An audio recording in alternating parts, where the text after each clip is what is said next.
إن الحمد لله نحمده ونستعينه ونستغفره ونؤمن به ونتوكل عليه ونعوذ بالله من شرور أنفسنا ومن سيئات أعمالنا من يهده الله فلا مضل له ومن يضلل فلا هادي له وأشهد أن لا إله إلا الله وحده لا شريك له وأشهد أن محمدا عبده ورسوله أما بعد. Brothers and sisters in Islam, Assalamu alaikum wa rahmatullahi wa barakatuh. Welcome back to this and of our sittings. The topic that we shall be covering today is Allah's Sunnah doesn't change. The Sunnah of Allah cannot be changed. Allah Ta'ala has made this statement in the Quran in Surah 35 verse 40. Surah 35 verse 43. So in Surah 35 verse 43, Allah Ta'ala said, then can they expect anything else but the Sunnah of Allah, Allah's way of dealing with people of old? Then can they expect anything else but the Sunnah, the way of dealing of the people of old? So no change will you find in Allah's Sunnah, Allah's way of dealing with people, and no turn off will you find in Allah's Sunnah. So Allah Ta'ala is asking a question here in Surah 40 verse 43. فَهَلْ يَنْظُرُونَ إِلَّا سُنَّةَ الْأَوَّلِينَ فَلَنْ تَجِدَ سُنَّةَ اللَّهِ تَبْدِيلًا وَلَنْ تَجِدَ سُنَّةَ اللَّهِ تَحْوِيلًا. The part of the ayah I want is, then can they expect anything else? The part I quoted. So then can they expect anything else but the Sunnah of Allah? Can they expect anything else but the Sunnah, Allah's Sunnah of dealing with the people? So no change will you find in Allah's Sunnah, Allah's way of dealing with the people, and no turning off will you find in Allah's way of dealing with the people. So Allah Ta'ala is hereby telling you that His Sunnah cannot be changed. And I have in front of me approximately 30 examples of Allah's Sunnah. The first Sunnah of Allah Ta'ala is that He creates all of you pure. Every human being is called a born Muslim. That is the very first Sunnah of Allah. All of you are born Muslims. Even George Bush and Tony Blair are called born Muslims. But their environment corrupted them and turned them into kuffar, 5-star kafirs. Everyone is born Muslim. Everyone is born pure. That is Allah's Sunnah. And it is Allah's Sunnah for you to recognize monotheism, to instill in you a conscience. So the person taking notes, you're going to say, you were born Muslim, you were born pure, and you were given a conscience to know the good from the bad, the pure from the corrupted, the truth from the false. Whether you are a Muslim, a Christian, or a Jew, you know that to steal is wrong, and to murder is wrong, to commit adultery is wrong. You don't have to be a Muslim to know that adultery is wrong. So in Surah 30 verse 30, also you were given a conscience to know that monotheism is the correct way and polytheism is wrong. So what is the evidence to prove that you were born pure? فَأَحْكِمْ وَجْهَكَ لِلدِّينِ حَنِيفًا Surah 30 verse 30. فِطْرَةُ اللَّهِ الَّتِي فَطَرَ النَّاسَ عَلَيْهَا لَا تَبْدِيلَ لِخَلْقِ اللَّهِ. This is a turn your face, all of you, to the one and only true religion, Islamic monotheism. This is the natural instincts that Allah created you with. You were born pure. لا تبديل خلق الله, and there is no change in Allah's creation. There is no change in Allah's Sunnah, and there is no change in Allah's creation.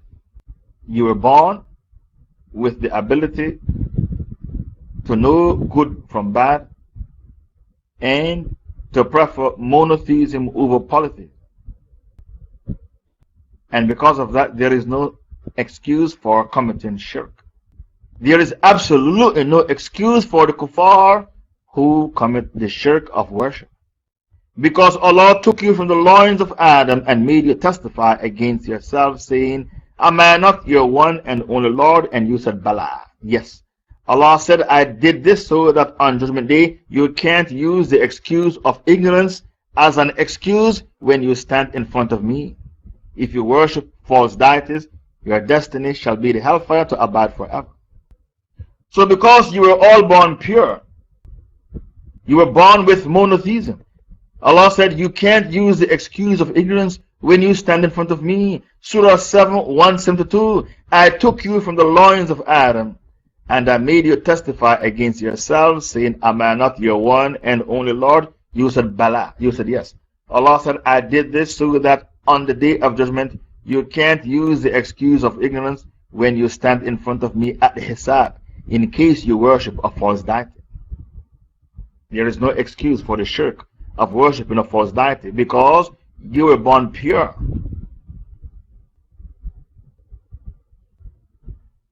The Holy Prophet said, Kullu mawlud yuladu al fitra. Every child was born a Muslim. فَأَبَوَاهُ يُهَوِّدَانُهُ أَوْ يُنَصِّرَانُهُ أَوْ يُمَجِّسَانُهُ. It was his parents who made him a Jew, a Christian, or a pagan worshipping the fire. Every child was born a Muslim. Kullu mawlud yuladu al fitra. The above mentioned hadith is the Hujjah. You were all born Muslims. So the Sunnah of law is to make sure every person born a Muslim. That is the very first Sunnah of law. You were born pure, but your environment corrupted you and turned you into a human devil. It was your environment that turned you into a human devil. Otherwise, from that, you were born pure. Kullu mawlud yuladu al fitra. Every child was born a Muslim. Even Bush and Blair were born as Muslims, even though today they have become human devils.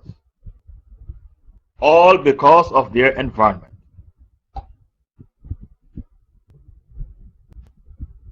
The second Sunnah of Allah is He gives you knowledge if you fear Him. Fear Allah and Allah will give you knowledge. Baqarah 282. Wattaqullah wa ya'allimukum Allah. Fear Allah and Allah will teach you. This is the longest ayah in the Quran, so don't give me all the ayah. I only want the piece that I quoted. What did I say? Fear Allah and Allah will teach you. That's all I want from the ayah. Because this ayah, Baqarah 282, is the longest ayah in the Holy Quran. It's talking about money. When you lend people money, write it down. And don't lend money unless you can afford to lose it, because you're not going to get it back. There's a 99% chance you will never get it back. Lend what you can afford to lose. That's my advice to you. Can't you see the pathetic state of the Ummah? You lend people money, they think you give it to them. When you ask them back for your money, they think you're evil. You're asking for your money and they think you're evil. Just to ask for your money. I only want the piece of the ayah I quoted. Fear Allah and Allah will teach you. So be afraid of Allah and Allah teaches you. And Allah is the all-knower of each and everything. I don't want the ayah you're quoting. I only want the piece of the ayah. So be afraid of Allah and Allah will teach you. That's all I want. This is the longest ayah in the Quran. The Holy Prophet said, a munafiq will never have two qualities, knowledge of the deen and a beautiful character. Knowledge of the deen and a beautiful character. A munafiq will never have these two qualities.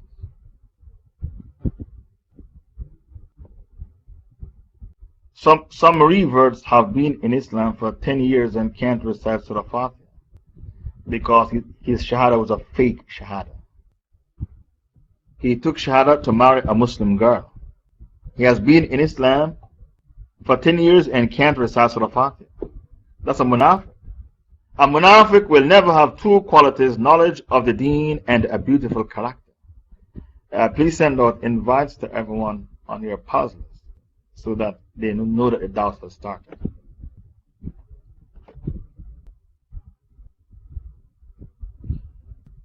The prerequisite for you to be firmly grounded in Islamic knowledge is that you should fear Allah.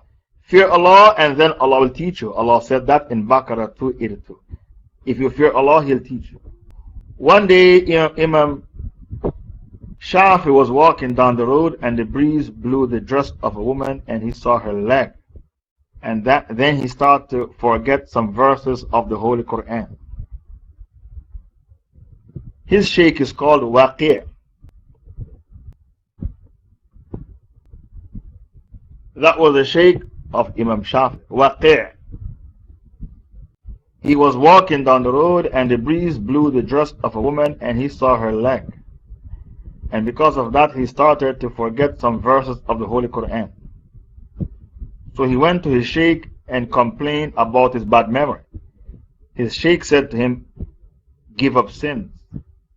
He put the advice of the Shaykh in 2 verses of poetry. شَكَوْتُ إِلَى وَقِي سُوء حِفْظِي فَأَرْشَدَنِي إِلَى تَرْكِ الْمَعَاصِي. I complained to Waqi about my bad memory and he instructed me to give up sins. وَقَالَ اِعْلَمْ بِأَنَّ الْإِنْفَضْ وَفَضَلَ لَا يُؤْتَى لِعَاصِي. He said, know that knowledge is a bounty from Allah and Allah doesn't give His bounties to the asi, the sinners. I complained to Waqi of my poor memory. Leaving sins is what he guided me to address. He informed me that knowledge is a light and Allah's light is not gifted to those who transgress. Diwan Shafi. Okay, shukran for finding the verses of poetry. So, the sunnah of Allah is that you need to fear Allah for Allah to teach you. Because a munafiq will never have 2 qualities, knowledge of the deen and a beautiful character. For you to have the right aqidah, it's not enough. You need the character to go along with the aqidah. The 3rd sunnah of Allah is that he went to his Shaykh Waqi who advised him to give up sin. The 3rd sunnah of Allah is that when you have taqwa, He blesses you with the Furqan. Surah 8 verse 29. What is the 3rd sunnah of Allah? When you have taqwa, Allah blesses you with the Furqan. Okay, put in the notes, Allah bless you with Furqan and the Firasa. And Firasa.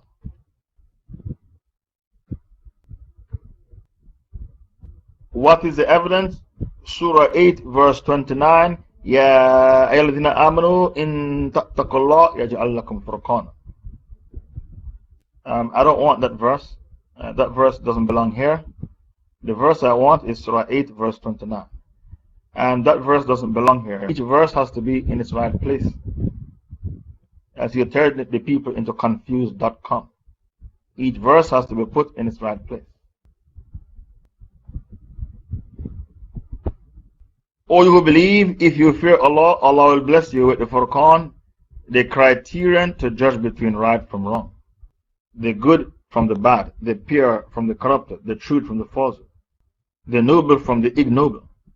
O you believe, if you obey and fear Allah, He will grant you the Furqan, a criterion to judge between the right from the wrong, the good from the bad, the pure from the corrupted, the truth from the false.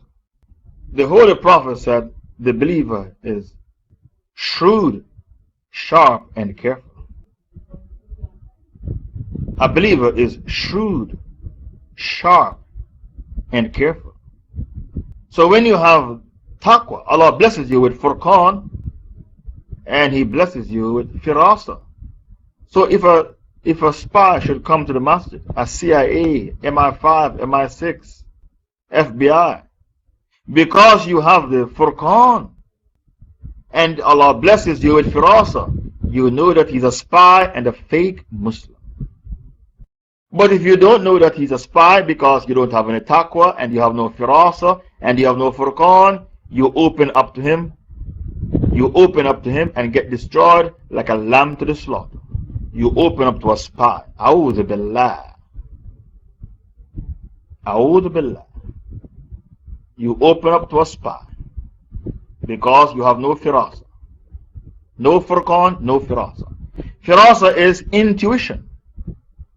Deep insight and foresight is called Firasa. The ability to look in the face of a spy and tell he's a spy, it means Allah blesses you with Firasa. Why? Because you are people of taqwa.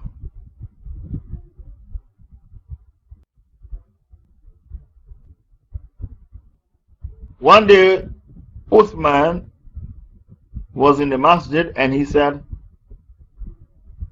some of you come to the masjid and I can see zina in your eyes. The man saw a pretty woman and he was captivated by her beauty. Now Uthman said, I can see zina in the eyes, the remnants of zina. He said, is there a revelation coming down after the Prophet Muhammad? Uthman said, no, it is called the firasa of the believer. When Allah bless you with firasa, you can look at a person and tell he's having an affair. Just by looking at him, you can tell he's having an affair. If Allah bless you with firasa, the way He blessed Uthman with firasa. And a believer is not bitten in the same hole twice. The fourth sunnah of Allah, when Allah loves you, He gives you the correct aqidah. That is the fourth sunnah of Allah. If Allah loves you, He gives you the correct aqidah. Because the Prophet said, "May yuridullahu bihi khayran yufaqqihhu fi din." Whenever Allah wants good for you, He gives you the proper understanding of the deen. So for you to have the creed that to dismantle the Sharia of Muhammad, like the Saudi Salafis, it's a minor kufr, this means Allah doesn't love you. That aqidah is toxic. To dismantle the Sharia of Allah is a minor kufr. That aqidah is toxic. This means when Allah turned the Jews into apes and swine, Allah was overreacting. And for you to have democracy as an integral part of your aqidah, that means Allah doesn't love you. Somebody sent me a link an hour ago and they told me to click on the link. There's a massacre taking place in Egypt. The army is killing the brotherhood. Egypt is going to be like Syria, civil war between those who want Islam and those who want secularism. There's going to be a civil war. All the wars that are being fought in the Muslim world is all to do with aqidah. In Syria, it's Sunni versus Shia. Why do you think Saudi Arabia and Turkey and Qatar support the rebels? Because it's Sunni versus Shia. Why do you think Iran and Hezbollah and the Iraqi Shiites support Bashar al-Assad? It's Sunni versus Shia. It's war of ideologies. Whenever Allah wants good for you, He gives you the right aqidah. مَن يُرِدْ اللَّهُ بِهِ خَيْرًا يَفَقِّهْهُ فِي الدِّينِ. The hadith is in front of you. Whenever Allah wants good for you, He gives you the correct understanding of the deen. يَفَقِّهُ. And even between the Sunnis there is fitna. Because you have the Free Syrian Army who wants democracy and secularism, and then you have a Nusra Front who wants Sharia and Khilafah. So the Sunnis, not only are they going to kill the Shiites, you're going to have Sunnis killing Sunnis between the secularists and the Islamists. I predicted this many months ago in this room. When did I make a prediction and it didn't come to pass in front of your very eyes? When? I want you to prove me wrong. Tell me when I made a prediction and it didn't come to pass in front of your very eyes. So even between the Sunnis, there's going to be a bloodbath because you have dodgy Sunnis. Some Sunnis are straight, some are dodgy. Some Sunnis are straight, some are bent. For you to say Allah is everywhere, like the goofy Sufis, Allah doesn't love you. Allah is everywhere, I beg your pardon, even in the pigsty. A'udhu billah. Abu Hanifa used to make takfir on people who say Allah is everywhere. If you don't believe Allah is above the arsh, Abu Hanifa used to call you a kafir. I don't know why these retards call themselves Hanafi. You're not Hanafi. You don't follow Abu Hanifa. You follow Iblis. So for you to have the creed of the brotherhood, what is their creed? To use democracy to establish Islam. To use shirk to establish Islam. That creed is wrong. That ideology is wrong. Your manhaj is wrong. Or for you to have the creed of the Free Syrian Army, what is their creed? To use kufr to replace kufr. They are fighting for democracy. Their war is not holy. Their war is not holy because it's for democracy. Fi sabili democracy. If it was fi sabili Sharia and Khilafah, then it's a holy war. The Free Syrian Army, their battle isn't holy. Omar said, when the two armies are equal in sense, the one with the better weapons will win the war. If the two armies are equal in sense, the one with the better weapon will win the war. Russia is pumping arms to Bashar al-Assad. Russia. Russia wants Bashar al-Assad to win the war because Syria found oil, large deposits. And they signed contracts with Russia to dig the oil, to excavate the oil, to explore the oil. Why do you think they are supporting Bashar al-Assad? It's for oil. Syria found large deposits of oil and natural gas. This war is all about oil. You did not know that Syria found large deposits of natural gas and oil? If you did not know, this means you don't pay attention to fiqh al-waqi', current events. If you don't pay attention to fiqh al-waqi', you are a dinosaur, and dinosaurs belong to the Jurassic Park. Why would the Russians be supportive of Bashar al-Assad? Because he signed papers for them to explore the oil. Large deposits of oil and natural gas. That's why Russia hangs on to Syria with tooth and nail. This is the fourth sunnah of Allah. If Allah loves you, He gives you the proper understanding of the deen. One of the signs of the last days is that we'll have a lot of groups and splinter groups. People will split their religion up in splinter groups, and every group will be happy with their dodgy aqidah. Surah 23, verse 53. One of the signs of the last days, people shall split their groups up in, people will split their religion up into groups and splinter groups, and every group is happy with their dodgy aqidah. But they have broken their religion up into many sects, each group rejoicing in its belief. A'udhu billah. Even the Qadianis who say Mirza Ghulam Ahmad is a prophet after Muhammad, he is happy with his belief.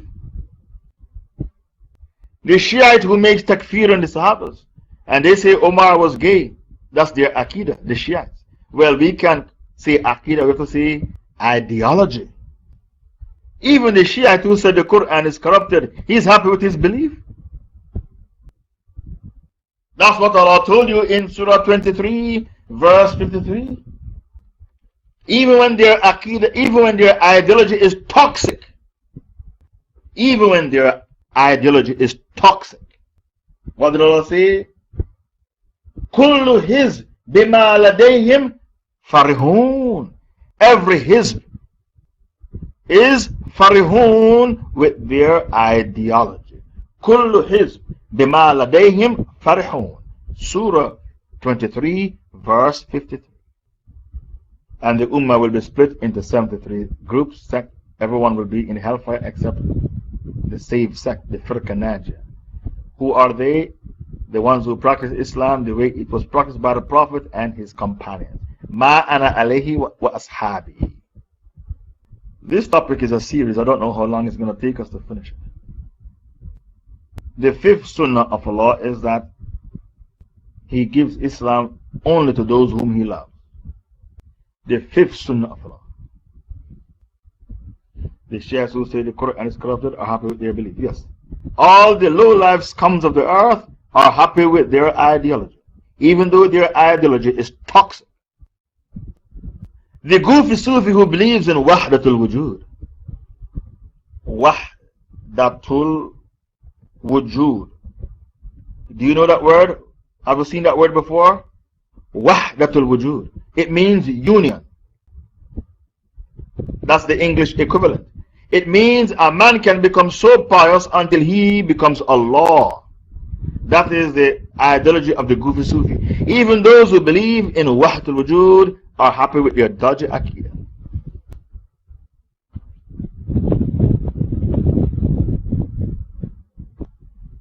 He gives Islam only to those He loves. That is the fifth sunnah of Allah. The kuffar, they have food, clothing, shelter. They have rivers in their country to irrigate their crops.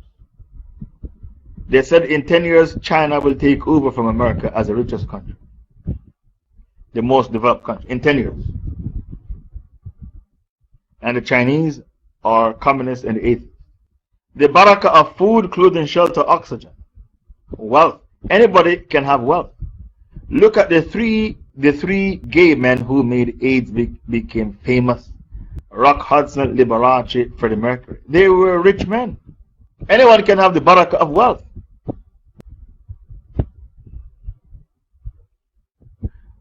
But the barakah of Islam, Allah gives it only to those whom He loves.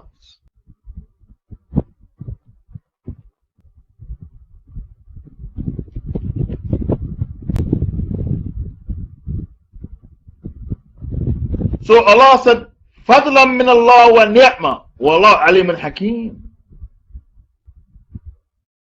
Surah 49, verse 7 to 8. You have to bring me the two ayahs because one is a follow on from the other. Surah 49, verses 7 to 8. Surah 49, verses 7 to 8. وَاعْلَمُوا أَنَّ فِيكُمْ رَسُولَ اللَّهِ لَوْ يُطِيعُكُمْ فِي كَثِيرٍ مِّنَ الْأَمْرِ لَأَنِتُّمْ وَلَكِنَّ اللَّهَ حَبَّبَ إِلَيْكُمْ الْإِيمَانَ وَزَيَّنَهُ فِي قُلُوبِكُمْ وَكَرَّ إِلَيْكُمْ الْكُفْرَ وَالْفُسُوقَ وَالْعِصْيَانَ أُولَٰئِكَ هُمُ الرَّاشِدُونَ فَضْلًا مِّنَ اللَّهِ وَنِعْمَةً وَاللَّهُ عَلِيمٌ حَكِيمٌ. I know that among you there is a messenger of Allah. If he were to obey you in your opinions in much of the matter, you would surely be in trouble. But Allah has endeared the faith to you, Iman, and has beautified it in your hearts, the Iman, and has made you hate disbelief, kufr, wickedness, and disobedience.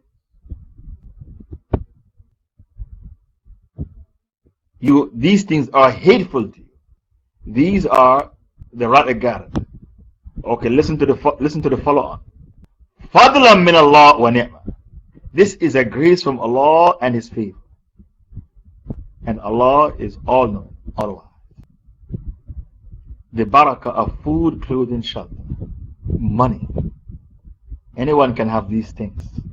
But the barakah of Islam, Allah gives it only to those whom He loves. That is the difference. And when you see the kuffar enjoying themselves in the dunya, you are not allowed to envy them for their dunya. Because there's a verse in Surah 31, verse 24.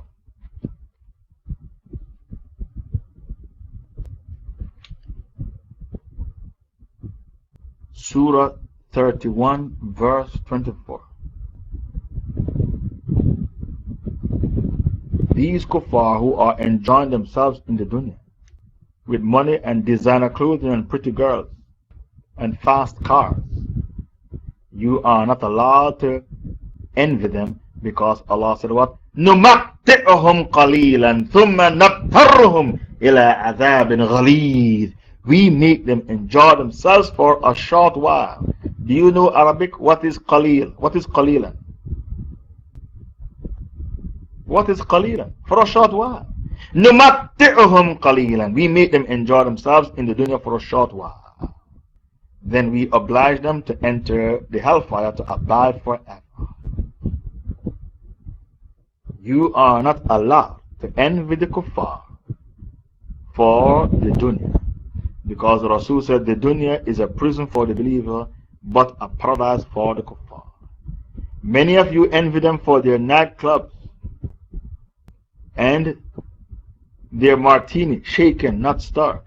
That is the favorite drink of James Bond. Martini, shaken, not stirred. You want to drink martini. And you envy them for their women. Some of you even marry kafir women.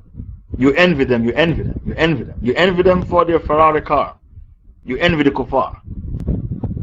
Even though Allah said, نُمَتِّعُهُمْ قَلِيلًا ثُمَّ نَضْطَرُّهُمْ إِلَىٰ عَذَابٍ غَلِيظٍ.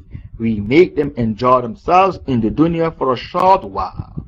Then we oblige them to enter the hellfire to abide forever and ever. And every time their skin melts away with the heat of the fire, we give them new skin to burn again and again and again.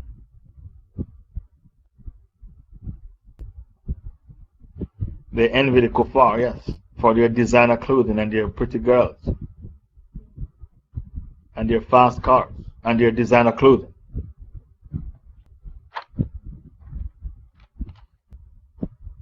What is the sixth sunnah of Allah?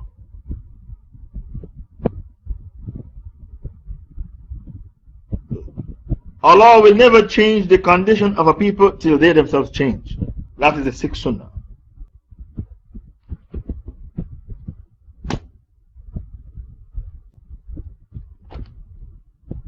Allah will never change the condition of a people until they themselves change. Surah 13 verse 11. Inna Allah la yughayr ma biqawm hatta yughayr ma bi anfusihim. Allah will never. Okay, bring me Yusuf Ali's translation. Let me hear what Yusuf Ali has to say. Bring me Yusuf Ali, or bring me Yusuf Ali's translation, or Pictal. You are saying that the Ummah is in a bad state. We have no Khilafah system. We have no Caliph.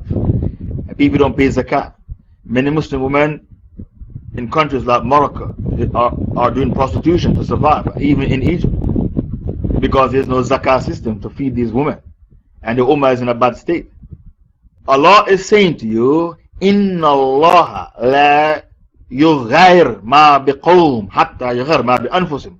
Allah will never change the condition of a people until they themselves change. So if you want your condition to be improved from a state of adversity to a state of felicity, you need to return to your deen. Only then your condition will be changed. That is the sixth sunnah of Allah.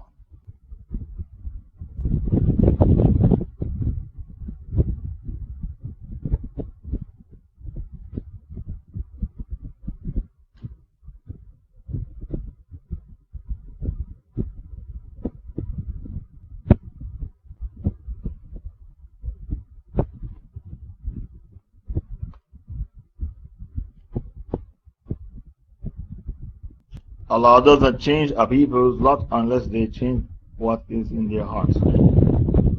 Okay, that is a part of the ayah that I want. If you want your condition to improve from a condition of adversity to a condition of felicity, you yourselves need to change and return to your deen. Finish the sentence. You need to change and return to your deen.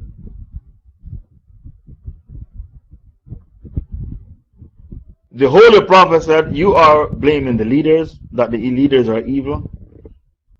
The Holy Prophet said, so you are, so shall your leaders be. Kama takunu yuwalla alaykum. So you are, so shall your leaders be. So if you don't return to your deen, you're going to have evil leaders, because the leader is from among you. So you are, so shall your leaders be. Kama takunu yuwalla alaykum.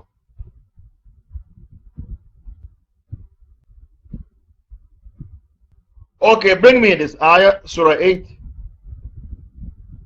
verses 53 to 54. What did Allah say in that ayah? Bring me these two ayahs.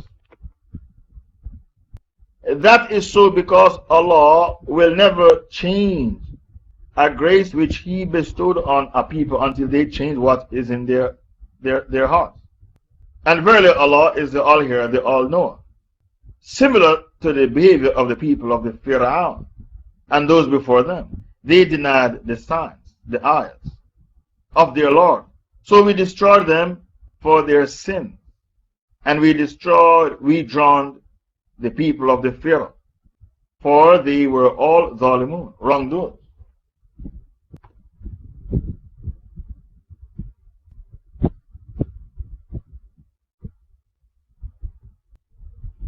So if you are experiencing prosperity, okay, 86, if the above mentioned ayah says, if you are experiencing prosperity, Allah will not take away your prosperity and give you adversity until you leave off the deen. If you are experiencing prosperity, Allah will never take away your prosperity and give you adversity unless you leave off your deen. This is what Allah is telling you in the above mentioned ayah.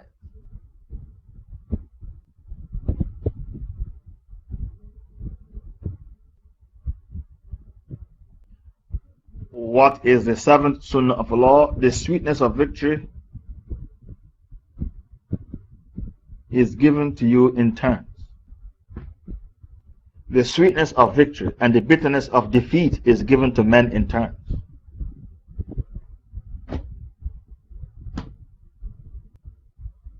That is the seventh sunnah of Allah. The sweetness of victory and the bitterness of defeat is given to you in turns.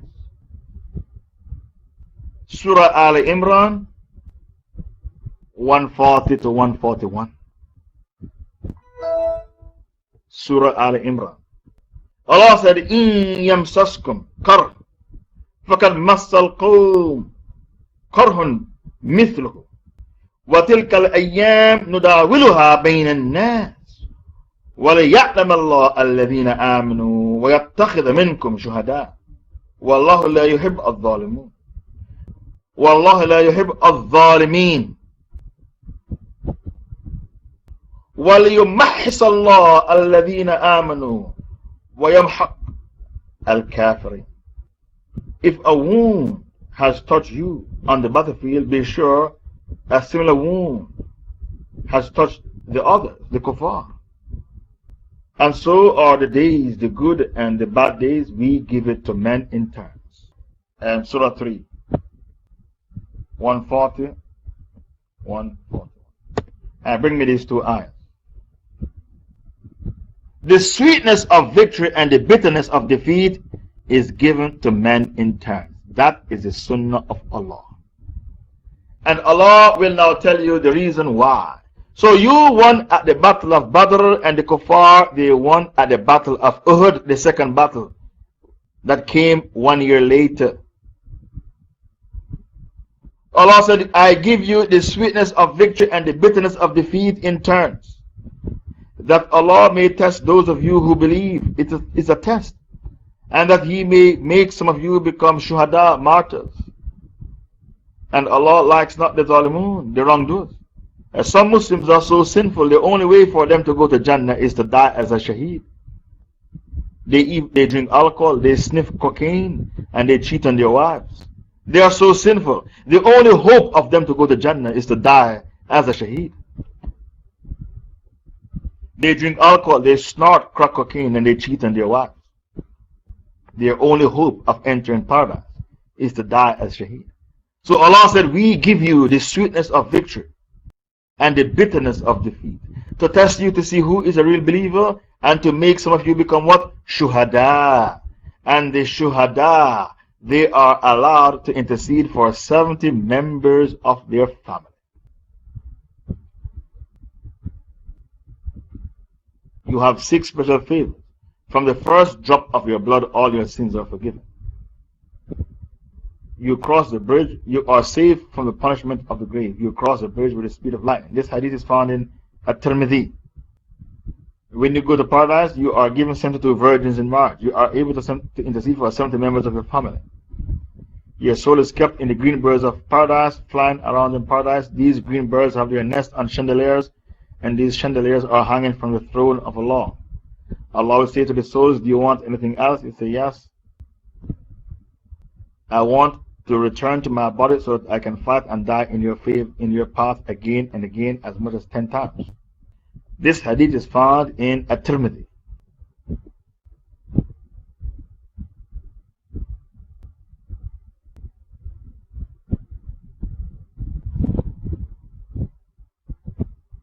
He is able to intercede for 70 members of his family.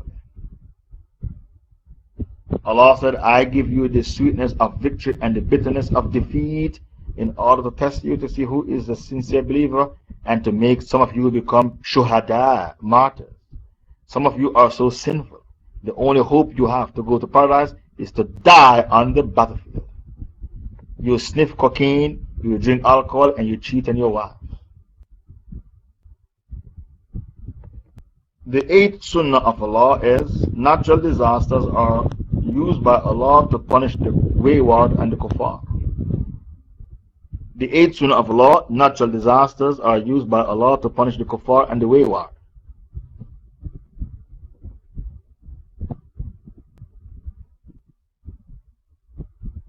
Natural disasters are used by Allah to punish the kuffar and the wayward. For example, the people of Noah, they suffered the flood because of their shirk. For example, the people of Noah, they suffered the flood because of their shirk. They were the first to dabble in shirk. Nobody before them committed shirk. Ibn Abbas said between Adam and Noah were 10 generations. They were all upon Tawheed. 10 generations. Ibn Abbas said it. Between Adam and Noah. Nobody before the people of Noah dabbled in shirk.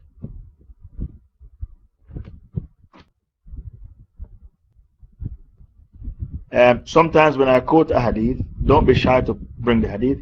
Even if the hadith is weak, bring the hadith and put weak beside it. If I quote a hadith that says Omar buried his girl child alive,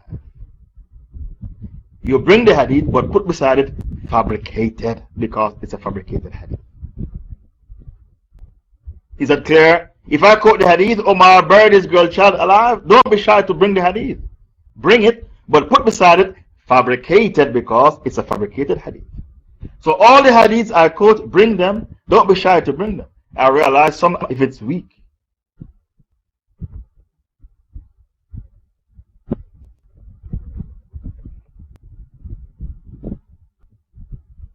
Yes, the sunnah of Allah is to punish the kuffar and the wayward with natural disasters because of their sins. The evidence for that is Surah 8 verse 53 to 54.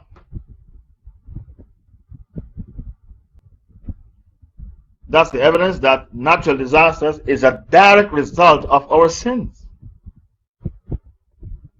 The people of Bande Aceh confessed that they used to do zina and drink alcohol. Bande Aceh in Indonesia. The place where the tsunami struck them, it was a tourist resort, and because of the tourism, they dabbled in zina and khamr. And the BBC cameraman said that the masjid remained intact and all the buildings were destroyed except the masjid.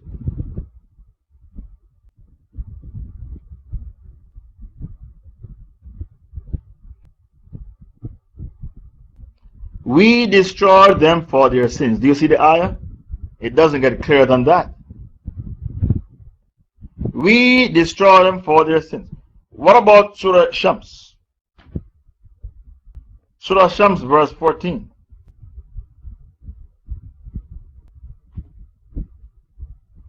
The people of Saleh, they asked for a camel to come out of a rock. That means they were Arabs. That's why they asked for a camel. It's an Arab tribe. Saleh said, say, Wallahi, you will believe if I pray and the camel come out of the rock. They say, Wallahi, will believe. When the camel came out of the rock, they broke their Wallahi, they didn't believe. And they killed the she camel of Allah. So Allah Ta'ala said, كَذَّبَتْ ثَمُودْ بِتَغْوَاهَا. Okay, bring me from verse 11. Sorry, bring me 91, 11. 91, 11 to 14. Because each verse is a follow-on for you to understand. Prophet Salih said, say, Wallahi, you'll believe if I pray to Allah and the she camel come out of the rock. They say, Wallahi, we'll believe. Prophet Salih prayed and the camel came out of the rock. They rejected faith, they didn't believe, they broke their Wallahi, and they killed the she camel of Allah. So Allah Ta'ala said, كَذَّبَتْ ثَمُودْ بِتَغْوَاهَا. The people of Thamud, they denied their Prophet Salih. They rejected Tawheed and they continued in their shirk. When the most wicked man among them went forward to kill the she camel of Allah, but the messenger of Allah Salih said to them, be cautious, be careful, fear the evil end, the consequence. This is the she camel of Allah. do not bar it from drinking from the well. Don't harm it. Don't stop it from drinking. Then they denied him and they killed it. So their Lord destroyed them because of their sin. Do you understand that? Their Lord destroyed them because of their sin. Natural disasters is a reason for natural disaster. What caused it? Your sins cause natural disaster.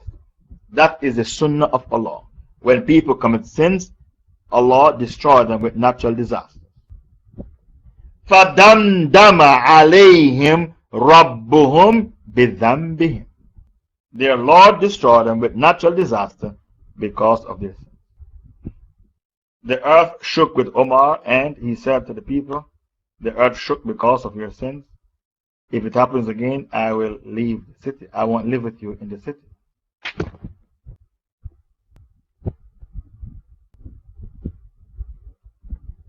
The ninth sunnah of Allah is, Allah never punished the wayward till He sends a warner to them. Allah Ta'ala never punished the wayward until He sends a warner to them. So the people of Ad, who was their prophet? Prophet Hud. And the people of Thamud, who was their prophet? Saleh. The people of Sodom and Gomorrah, who was their prophet? Prophet Lut. Allah never punished the wayward till He sends a warner to them, and that is called justice. Allah's infinite justice. Surah 17, verse 15. وَمَا كُنَّا مُعَذَّبِينَ حَتَّى نَبْعَثَ رَسُولًا. We never punish the wayward until we send a warner to them. And that is a part and parcel of Allah's infinite justice.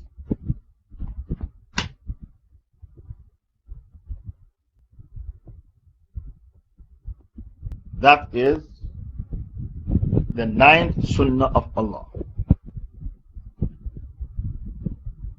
We never punish the wayward until we send a warner to them.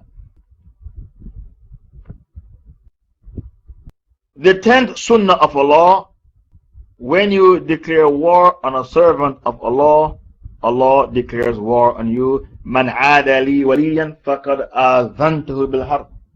Anyone who shows enmity to a servant of mine, I declare war on him. Man aada li waliyan faqad azantuhu bil harb. That is the 10th sunnah of Allah. Allah declares on them war. When you declare war on a servant of Allah, Allah declares on them war. Now, do you remember when the Soviet Union invaded Afghanistan and they declared war on the Ummah? The Soviet Union is now in the toilet of history. Any country that declares war on the Ummah of Muhammad, they are going to crumble. The Mujahideen are going to defeat them, and they are going to be confined to the toilet of history, the dustbin of history. Man aada li waliyan faqad azantuhu bil harb. Whosoever shows enmity to a servant of mine, I declare war on him.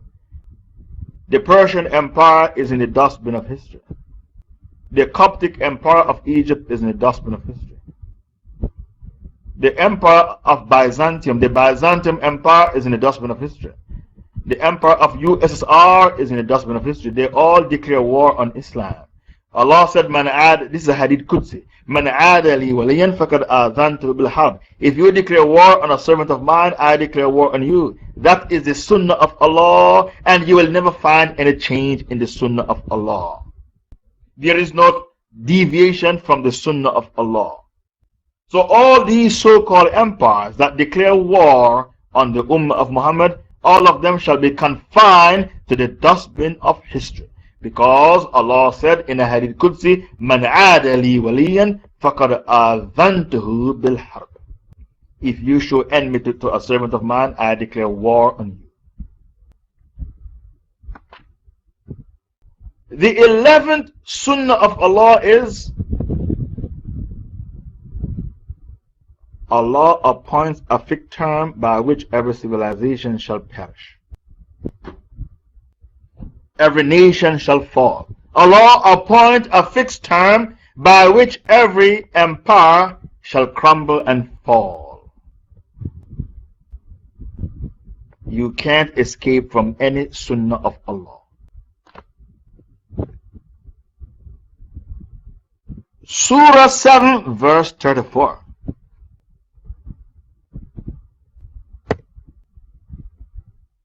وَلِكُلِّ أُمَّةٍ أَجَلٌ فَإِذَا جَاءَ أَجَلُهُمْ لَا يَسْتَأْخِرُونَ السَّاعَةَ وَلَا يَسْتَقْدِمُونَ. For every nation we appoint a fixed term by which they shall crumble and fall. And when the time comes for that civilization to crumble and fall, لا يستأخرون الساعة ولا يستقدمون. You can't delay it nor bring it forward. Have you heard about Nicolae Ceausescu of Romania? He was paranoid and he turned his country into a police state. He even used mothers to spy on daughters. He was toppled by his people and his head was chopped off, he and his wife. The CIA said we didn't see it coming. MI6 said we didn't see it coming. The Israeli Mossad, who they claim is the top secret service in the world, the Mossad, because Jews are paranoid, so the Mossad is the most sophisticated spy network in the world. Not even they could see it coming. The fall of Nicolae Ceausescu of Romania. Because Allah said, وَلِكُلِّ أُمَّةٍ أَجَلٌ. For every nation we appoint a term by which it shall crumble and fall. And when the time comes, you can't advance it for an hour or delay it for an hour. You can't do anything about it because it is called Qadr Allah, what Allah has predestined. So, when you can see your civilization crumbling, you become desperate and you start to kill children. You killed the 16-year-old son of Anwar Awlaki with a drone. When they start to kill children. When the Pharaoh saw his civilization crumbling, he started to kill the Hebrew children in Egypt. يُذَبِّحُونَ أَبْنَاءَهُمْ وَيَسْتَحْيُونَ نِسَاءَهُمْ. The Pharaoh, he killed the boys and allowed the girls to live. Baqarah 49. Surah Baqarah verse 49. يُذَبِّحُونَ أَبْنَاءَهُمْ وَيَسْتَحْيُونَ نِسَاءَهُمْ. Anytime the kuffar start to kill kids, it means they can feel their civilization crumbling. The way the Jews bombed the Fakhriya school in the Jabalia refugee camp. They killed kindergarten kids, the Jews, with the last war in Gaza.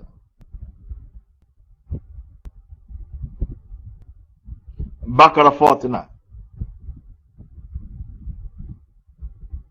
So out of desperation, they kill women and children. When they start to do that, yes, the Jews bombed a school. Kindergarten kids, 6-year-old kids, 4-year-old kids. Why?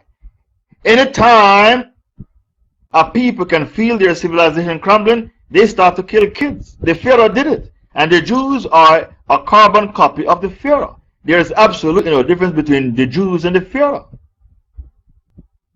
The Pharaoh was a bit better than the Jews. The Pharaoh, he only killed the boy kids. When the Jews bombed the school, they killed boys and the girls.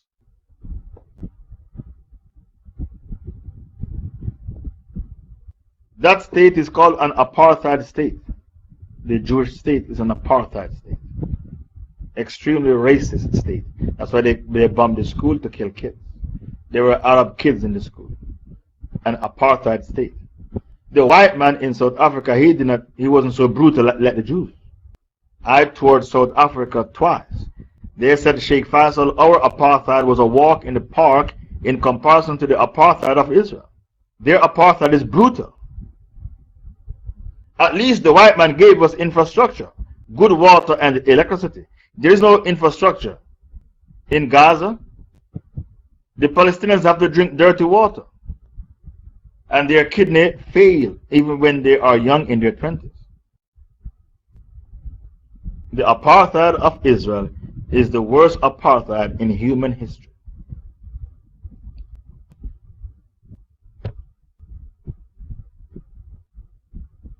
When I went to South Africa, I saw infrastructure, good roads, water supply, electricity. The white man gave them infrastructure.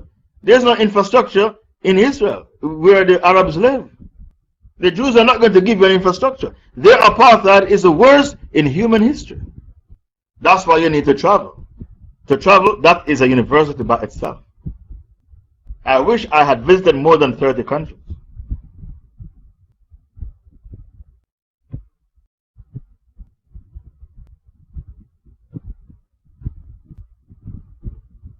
All these civilizations that crumble, they crumble after they have a clash with Islam. Whether it is the Roman Empire or the Persian Empire or the Coptic Empire of Egypt. The Coptic Empire of Egypt. The Persian Empire of Iran. The Roman Empire of Byzantium. All these civilizations, or the USSR, all these civilizations that crumble and fall, they crumble and fall after they come face to face with Islam on the battlefield.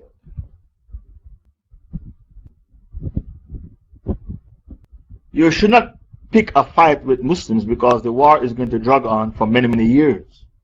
Muslims don't give up. It's kufr to give up.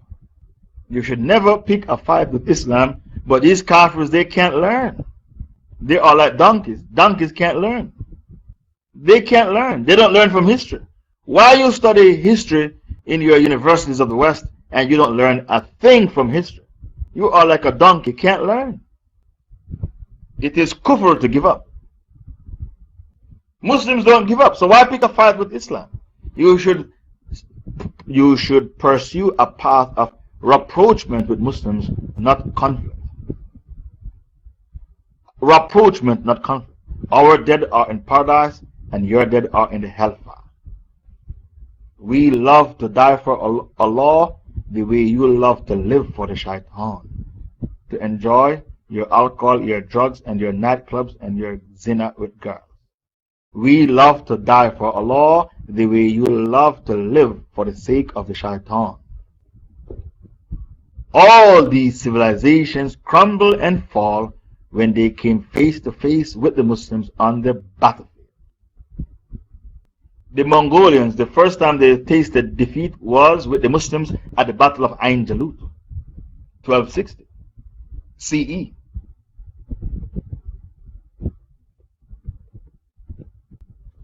That is the first time in the history of the Mongolians they tasted the bitterness of defeat when they came face to face with Islam. The first time the USSR tasted the bitterness of defeat was when they came face to face with the Muslims in Afghanistan. That was the first time they ever tasted the bitterness of defeat, the USSR, when they came face to face with the Muslims on the battlefield in Afghanistan.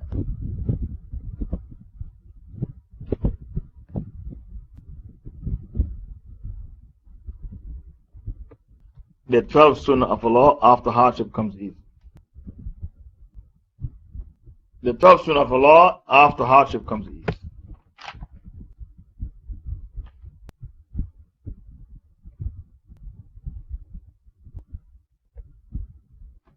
Surah 94, verses 5 to 6. فَإِنَّ مَعَ الْعُسْرِ يُسْرًا إِنَّ مَعَ الْعُسْرِ يُسْرًا. After hardship comes ease. After hardship comes ease. Allah repeat himself twice. Why? Why did Allah repeat himself? The Mufassirun, those who explain the Quran, they say Allah repeat himself because after every hardship comes to ease. That is the reason Allah repeated himself. After every single difficulty comes to ease. So if you lose $1,000 US, Allah will replace it with $2,000 US. Because after every difficulty comes to ease. And because after hardship comes ease, you don't commit suicide. You don't commit suicide because after hardship comes ease. The 47th, the 13th Sunnah of Allah. What's the 13th Sunnah of Allah? When you help Allah's servant, Allah will help you. The 13th Sunnah of Allah: if you help the servants of Allah, Allah will help you. Surah 47, verse 7. Surah 47, that's Surah Muhammad. يَا الَّذِينَ آمَنُوا إِن تَنصُرُوا اللَّهَ يَنصُرْكُمْ وَيَثَّبِّتْ أَقْدَامَكُمْ. Or you believe, if you help Allah, Allah will help you and make your feet firm. Now, how can you help Allah? You help the servants of Allah. You help the cause of Allah. That's how you help Allah. You can't help Allah. Allah is rich. You are poor. So why Allah said, if you help Allah, Allah will help you? It means you help the cause of Allah, help His servants. You need to help the causes of Allah and help the servants of Allah. That is a tafsir. Allah will say on Judgment Day, I was hungry and you did not feed me. The man will say, you are Allah, how can I feed you? Allah will say, my servant was hungry and you didn't feed him. Had you fed him, you would have found the reward with me today on Judgment Day.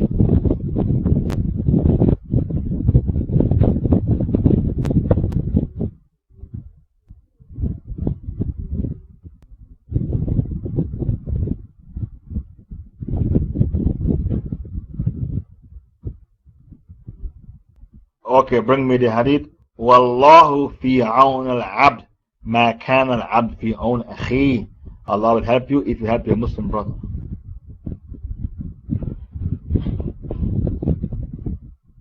It's a long hadith. I only want a piece. I am quoting. Wallahu fi aun al-abd ma kana al-abd fi aun akhi. Allah will help you if you help your Muslim brother.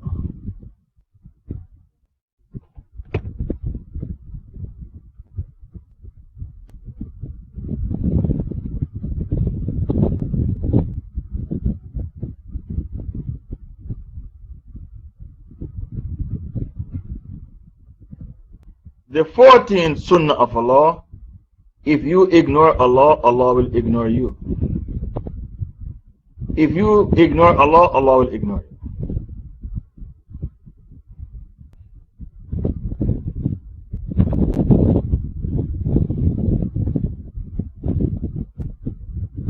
Surah Tawbah, verse 67. Allah spoke about the hypocrites in Tawbah 67. Nasallah fa nasiyahum. They forget Allah, so Allah forget them. Tawbah 67. They forgot Allah, so Allah forget them. In this dunya, if you ignore Allah, Allah will ignore you. Did you know that some people, they forget how to call the adhan and they forget Surah Fatiha because they ignore Allah? So Allah took away the knowledge from them. They forget how to call the adhan and they forgot how to recite Surah Fatiha. They turn away from Allah, so Allah turned away from them. Allah took away the knowledge from them. It evaporated from their hearts. There are some born Muslims who forget the adhan and they forget the Fatiha. They ignore Allah, so Allah ignores them. When they turn away from Allah, the knowledge evaporated from their hearts.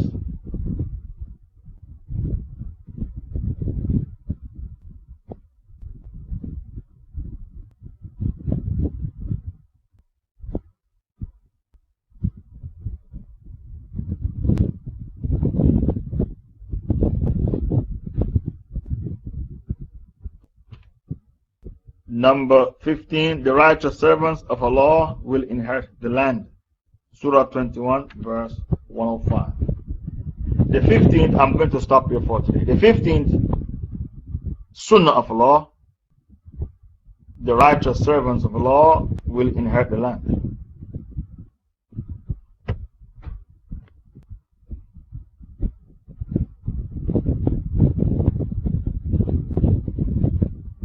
Allah said, when He give tamkeen to the righteous believers,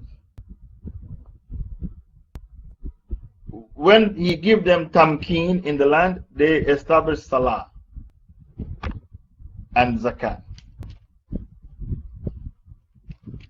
Tamkeen means to establish them in the land. Surah 22, verse 41.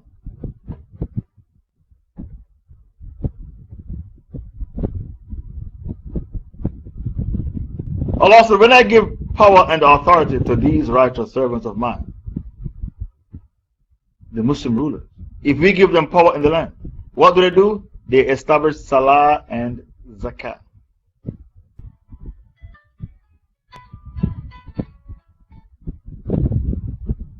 So when we give them power and authority in the land, they establish the Sharia. Tamkeen, we give them Tamkeen in the land. They establish the Sharia. This is a series. I think I'll finish tomorrow. I'll stop here for today.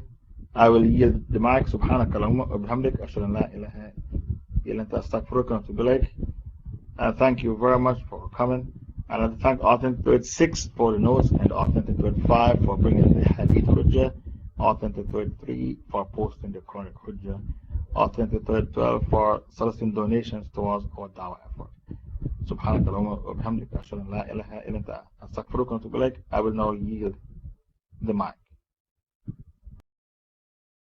إن الحمد لله نحمده ونستعينه به ونستغفره ونؤمن به ونتوكل عليه ونعوذ بالله من شرور أنفسنا ومن سيئات أعمالنا من يهده الله فلا مضل له ومن يضلل فلا هادي له وأشهد أن لا إله إلا الله وحده لا شريك له وأشهد أن محمدا عبده ورسوله أما بعد. Beloved brothers and sisters in Islam, Assalamu alaikum wa rahmatullahi wa barakatuh. I have in front of me some of the sunnahs of Allah Ta'ala, and Allah said He doesn't deviate from His sunnah.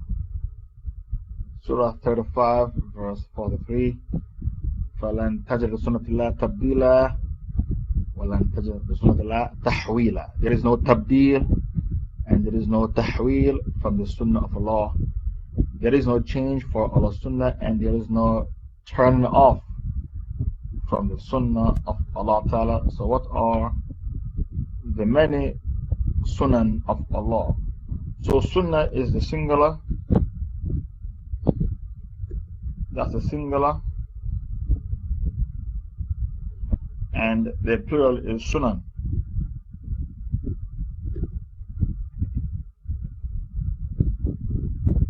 So sunan is the plural, and singular, the singular is sunnah.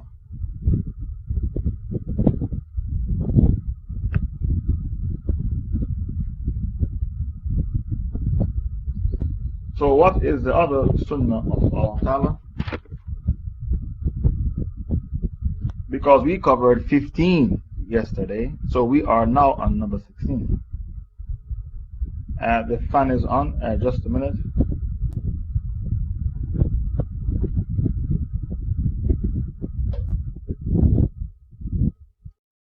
We covered 15 sunnah of Allah yesterday, and we are now on number 16. So what is the 16th sunnah of Allah? 16. Allah misleads a person only after he turns away from the path of Allah. Listen to the 16th sunnah. Allah misleads a person only after he turns away from the path of Allah. There are many people who ask the question, how can Allah punish a person with the hellfire when it was Allah who put a seal over his heart? This question is asked many times. How can Allah punish a man with the hellfire when it was Allah who seals his heart? By different people. The answer to the question is that Allah Ta'ala has made the deen available for people to hear it. Some people hear the deen and they humble themselves and embrace the deen. Some people hear the deen and are arrogant, haughty, and they refuse to embrace the deen. Nimrod got the dawah from the holy lips of Prophet Abraham. The Pharaoh got the dawah from the holy lips of Muhammad sallallahu alayhi wa sallam. Abu Lahab and Abu Jahl. The Pharaoh got the dawah from the lips of Musa. I beg your pardon. The Pharaoh got the dawah from the holy lips of Musa alayhi salam. Abu Lahab and Abu Jahl, the dawah from the holy lips of Muhammad sallallahu alayhi wa sallam. So that is the format. Allah Ta'ala has made the deen available for people to hear. Some hear the deen and decided to embrace it. Some hear the deen and they decided to fight it, to reject it. Nimrod got the dawah from the holy lips of Abraham alayhi salam. The Pharaoh got the dawah from the holy lips of Musa alayhi salam. Musa and his brother Harun. He had two prophets giving him the dawah. Abu Lahab and Abu Jahl got the dawah from the holy lips of Muhammad sallallahu alayhi wa sallam. All these men who had the privilege of hearing the dawah from a prophet, they decided to reject faith in it. After realizing it is the truth, they decided to reject faith in the name of pride, arrogance, and haughtiness. So Allah Ta'ala sealed their hearts after they decided to reject the haqq. Allah did not seal their hearts before they hear the da'wah. Allah decided to seal their hearts after they heard the truth and they decided to reject faith in the truth. So Allah Ta'ala said in Surah 61, فَلَمَّا زَاغُوا أَزَاغَ اللَّهُ قُلُوبَهُمْ. Surah 61 verse 5. Surah 61 verse 5. فَلَمَّا زَاغُوا أَزَاغَ اللَّهُ قُلُوبَهُمْ. When they turned away from the haqq, Allah turned their hearts away. فَلَمَّا زَاغُوا أَزَاغَ اللَّهُ قُلُوبَهُم. So the sunnah of Allah is that He seals the heart of a person when the person heard the haqq and decided to reject faith in the haqq. That is the sunnah of Allah. Allah Ta'ala did not seal the heart of a person before exposing him to the truth, because that would be oppression. The 17th sunnah of Allah Ta'ala is that He makes oppression haram on Himself. There are many things that are haram for you to do as a Muslim. For example, it is haram to drink alcohol and commit zina and to take drugs, and to eat pork and gamble in casinos, or to bet on the national lottery. These things are called haram. Now, did you know it is haram on Allah to do some things? You think it is only haram for you to do things. What about Allah? It is haram for Allah to do things. Some things are haram for Allah to do. For example, it is haram for Allah to create a being and give him the same power as Himself. It is haram on Allah to do. Number 17, it is haram for Allah to oppress. That's what number 17 is. Okay, it is haram for Allah to do some things. Example, leave the sentence, but put example to oppress. So you can leave the sentence as it is, but put example to oppress. It is haram for Allah to create a being and give him the same power as Himself. As I said, leave the sentence as it is, but put example to oppress. Okay. Do not entertain the idea that only you have some things that are haram to do. Some things are haram for Allah to do. For example, it is haram for Allah to oppress. So when they turned away from the path of Allah, Allah turned their hearts away from the path. Okay, what I want from the ayah is فَلَمَّا زَاغُوا أَزَاغَ اللَّهُ قُلُوبَهُمْ. Listen to my Arabic and then translate it. فَلَمَّا زَاغُوا أَزَاغَ اللَّهُ قُلُوبَهُمْ. So when they turned away from the path of Allah, Allah turned their hearts away from the right path. Now this ayah is late and it's not in its right place. This ayah belongs to point number 16, when I said Allah misleads a person only after the person turns away from the path of Allah. And you take a very, very long time to bring the ayah. So because of that, the ayah is not in its right place. And when the ayah is not put in its right place, the notes is sloppy, and the people who read the notes, they become confused.com, because the ayah is not related to the point.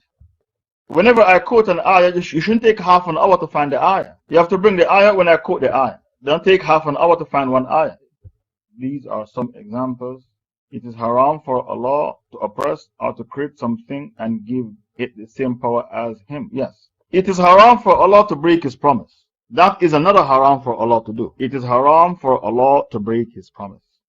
The evidence that Allah doesn't oppress is Surah 3, 182. وَأَنَّ اللَّهَ لَيْسَ بِظُلَّامٍ لِلْعَبِيدِ. Your Lord is not oppressive to His servants.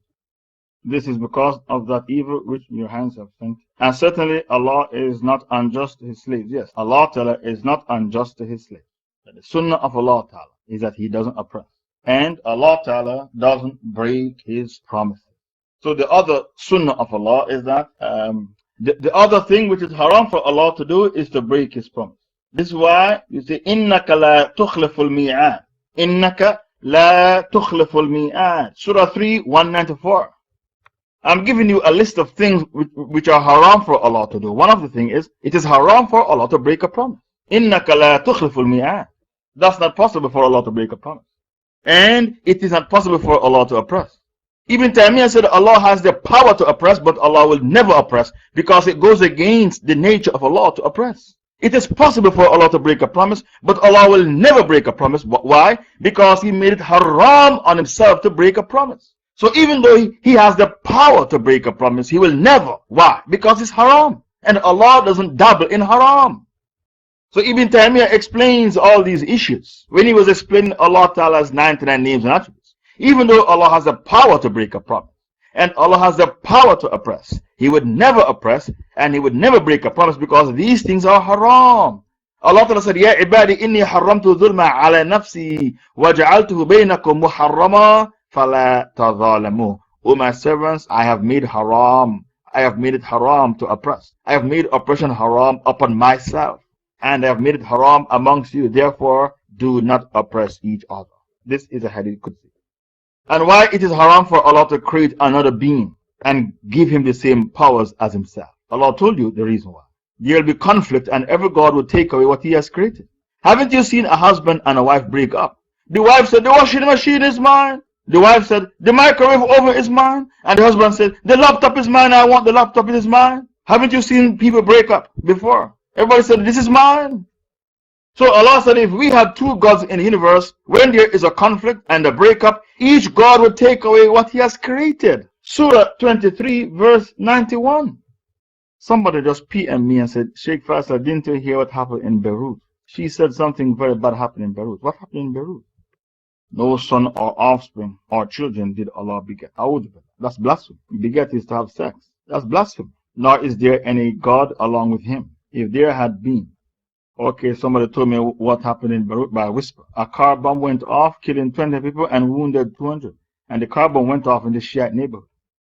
If there had been many gods, behold, each God would have taken away what he had created. And some would have tried to overcome others. Do you follow? That's why it is haram for Allah to create another God like himself. Because there will be conflict and each God will take away what he has created. What did Allah say? لَذَهَبَ كُلُّ إِلَى بِمَا خَلَقَ. Each God would run off with what he has created. The other sunnah of Allah, for every prophet there is an enemy. For every prophet who PM me, a Lebanese sister PM me. I can't give the nick because I didn't get the permission. For every prophet there is an enemy. For every prophet there is an enemy. So where is the evidence that for every prophet there is an enemy? Surah 6, 112, that's the evidence. Surah 6, 112. For every prophet there is an enemy. Therefore, Abraham had Nimrod as his enemy. Abraham had Nimrod. Moses had the Pharaoh and the Prophet Muhammad had Abu Jahl. When Abu Jahl died, the Rasul said, إِنَّهُ كَانَ فِرْعَوْنَ هَذِهِ الْأُمَّةِ. He was a Pharaoh of this ummah. Abraham had Nimrod, Musa had the Pharaoh, and the Prophet Muhammad had Abu Lahab and Abu Jahl. For every prophet there is an enemy. Jesus has Pontius Pilate. Pontius Pilate, that's the enemy of Jesus, or you can say King Herod. King Herod was the enemy of Jesus. Allah said, for every prophet there is an enemy. That is the sunnah of Allah. Surah 6, 112, that is the hujjah. Okay, what is the other sunnah of Allah? Number 19, in every town there are criminals who plot and plan against the truth. What's the other sunnah? Number 19. In every town there are criminals who plot and plan against the truth. In every town there are criminals plotting and planning against the haqq. Okay, what's the evidence? The evidence is Surah 6, 123. The evidence for what I've just said is Surah 6, 123. In every town, in every city, there are criminals plotting against the haqq. These criminals, we call them cockroaches because they are found in every country, in every city, and in every race, whether they are black, white, yellow, brown, Arab, or non-Arab. And thus we set up in every town great ones of its wicked people to plot therein. But they plot not against except themselves, while they realize it not. Do you see the ayah? Surah 6, 123. Do you see the ayah? So if you go to a city to preach Tawheed, the people in the city who are fake Muslims are going to tell the immigration to deport you because you are a terrorist and you are a member of Al-Qaeda. Expect that. When I was on tour, every time I go to a city, a country, the goofy Sufis tell the government to deport me because I'm a terrorist. Sometimes the Saudi Salafis complain. Saudi Salafis are not very popular in Africa. Sufis are more popular in Africa. Saudi Salafi is a new phenomenon and they haven't catch on in some countries. But the goofy Sufis always approach the government and tell the government to deport me because I'm a terrorist. They are fake Muslims and no one likes to be exposed as a fake Muslim. No one likes to be exposed as a fake Muslim. People like to pretend to be what they are not. So you are preaching authentic Tawheed that to pray to the graves is haram. To kill animals in the name of false deities is haram. The Sufis, they do all these things. To do dhikr in jama'ah and preach that a sheikh is sitting in the dhikr gathering. They spread a white sheet and they claim a sheikh is sitting on the white sheet. And that sheikh died 1,000 years ago. Sufis do that. They spread a white sheet and they said the Prophet Muhammad is sitting on the white sheet and he is attending their dhikr gathering. Sufis preach that. So for you to go to a town preaching authentic Tawheed, they are going to declare war on you and drive you out of the town. They use the immigration against you because they say you are not a citizen. You are in the country on a visitor's visa. You're a visitor. And when you come to visit, you are not supposed to work. When you preach, you are working. They use that argument against you. Allah said, for every town, in every country there are towns, and in every town there are wicked ones who are always plotting against the truth. And these hypocrites who plot against the truth, we call them cockroaches because they are found everywhere.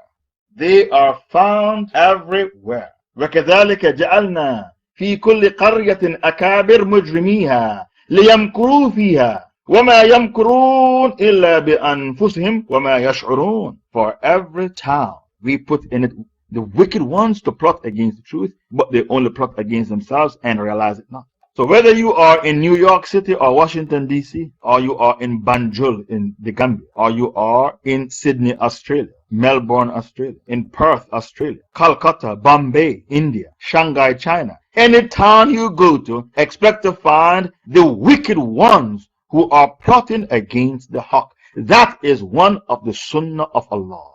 It's important that you memorize the sunnah of Allah, all these sunnah, so that you understand what is happening. If you go to Cyprus, you go to Turkey, you go to Cyprus, you go to Lebanon, wherever you go, there will always be people who are plotting against the haqq. And these people, we call them cockroaches because they are found everywhere, plotting against the haqq.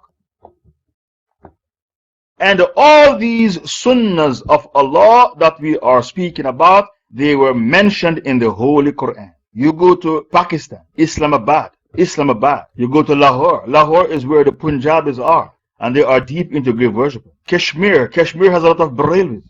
In Kashmir, there are a lot of Barelvis worshiping the graves. You go to a city in Mirpur to preach Tawheed and see what happens. The grave worshippers are going to gang up against you. They might kill you because grave worshiping is a business. You go to Pakistan to preach Tawheed and see what happens. And go to a Barelvi stronghold. They'll pay somebody to kill you because you're telling the people to worship Allah and they're telling people to worship the graves.